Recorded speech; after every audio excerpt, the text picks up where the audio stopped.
भाग 1। जन्म से संघर्ष तक। अंधेरे की उस घनी रात में पर्वतीय गांव भर में सन्नाटा था। हवाएं भी कुछ बोलने से चुप थी। उसी चुप्पी को चीरते हुए एक कोख में दर्द का सहज संगीत बज उठा। गांव का सबसे निर्धन परिवार रामू किसान और उसकी पत्नी मीना अपने पहले पुत्र का इंतजार कर रहे थे। जब नवजात बच्ची परस थाली की तरह धरती पर आई तो उसने छलांग लगाकर हर उम्मीद, हर खुशी का बीज बो दिया। लेकिन साथ ही जन्म से ही उसके रूप में एक अनूठा अड़ियल सवाल था। वह पूरी तरह अंधेरी थी, उसकी आंखें दिखती नहीं थी। मीना ने उसे गोद में लिया तो उसका सिर मां के सीने से चिपक गया। आंचल से आंचल मिलाकर मीना ने मुंह से फुसफुसाया, दुहक से डिगना नहीं बेटा, तू रोशनी बनेगा। रामू की आंखों में आंखें भर आईं। जीवन ने तो एक करारा झटका दिया, पर एक छोटा सा दीपक भी जला दिया। 20-20 गांव वाले यहाँ तक कहने लगे, अंधेरे के आगे क्या उजाला। पर मीना ने ठान लिया था कि बेटियों से भी चमत्कार कराए जा सकते हैं। दिन ब दिन छोटी ज्योति बढ़ती गई। जहां दूसरे बच्चे चारों ओर रंगरूप देखकर खिलखिलाते, वहीं ज्योति अपने हाथों से फूलों की कोपलों को छूती और उनके सुगंध में खुश होती। मिट्टी की गर्माहट, नदी की कलकल, बाजुओं में लहराता सापहरा कपड़ा, सब कुछ उसकी दुनिया बन गया। नींद में भी उसे सपनों की तस्वीरें नहीं दिखती थी, फिर भी उसकी आंखों के भीतर एक अजीब सी चमक थी, जैसे अंधेरा ही उसके लिए एक सीख था, एक प्रेरणा। गांव के बच्चे घरों में जब मीना गाने सुनाने ले जाती तो ज्योति भी पूरे ध्यान के साथ सुन लेती। मीना ने बचपन से ही उसे शांत कहानियां सुनाई, प्रेरक पंछियों की, बहादुर योद्धाओं की, उजाले के राजाओं की।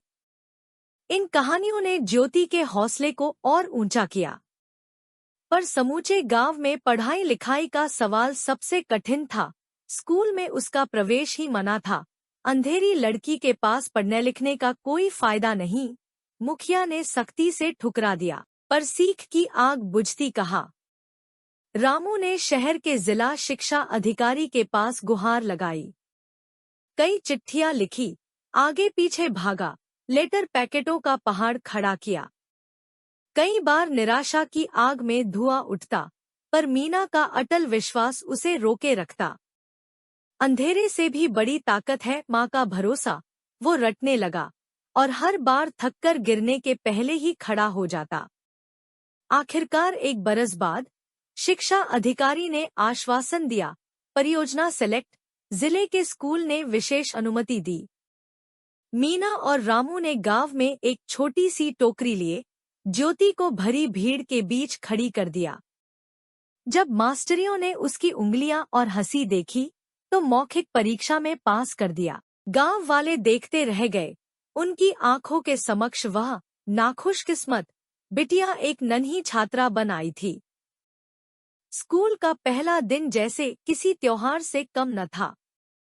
ज्योति श्वासोश्वास में कविता सुनती, सामाजिक अध्ययन में इतिहास की कहानियां गुनगुनाती। चार दीवारी के पीछे की दुनिया में वह अनगढ़ मिट्टी की गुड़िया नहीं, एक जिज्ञासु शोधकर्ता थी। पुरानी चौखटें और दरी वाले दरवाजे उसकी उत्सुकता का अंधेरा मिटा नहीं पाए। पर संघर्ष अभी खत्म न हुआ था। लिखने के लिए कलम पकड़ना, अक्षर गणना, टीचर की आवाज समझने के लिए कानों को साफ रखना, यह सब उसके लिए नए सबक थे। अक्सर गिरकर चोट खाती, अक्सर अधखाई किताबें उलझकर गिर जाती, पर उसने कभी हार नहीं मानी।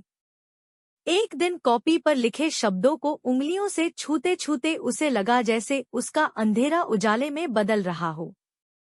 गांव लौटते समय रास्ते भर बच्चे तंग करते, देखो अंधी क्यों पड़ती है। ज्योति चुप रहती, आंखों में पानी छलक आता, पर कदम तेज कर चलती। शाम को घर लौटकर मीना की गोद में आकर कहती, माँ, आज टीचर ने मुझे नई कहानी सुनाई, एक दिया अंधेरे में भी रोशनी दे सकता है। मीना के आंसू नहीं थमते, उसकी बेटी ने बाकी दुनिया को दिए की ताकत दिखाई थी। जिस दिन ज्योति ने पहला परीक्षण पास किया, गांव में चक्करों की लकीर दिखी। सबकी जुबान पर एक ही प्रश्न था, क्या सचमुच अंधा उजाला बना? अगले ही पल सारा अंधेरा धुंध की तरह बिखर गया। लोग उसकी हिम्मत से प्रभावित हुए और यहीं से शुरू हुआ भाग 2, आत्मज्ञान और बदलाव का बीज, जहां ज्योति न सिर्फ अपने लिए बल्कि पूरे गांव के उजाले के लिए प्रेरणा बनेगी।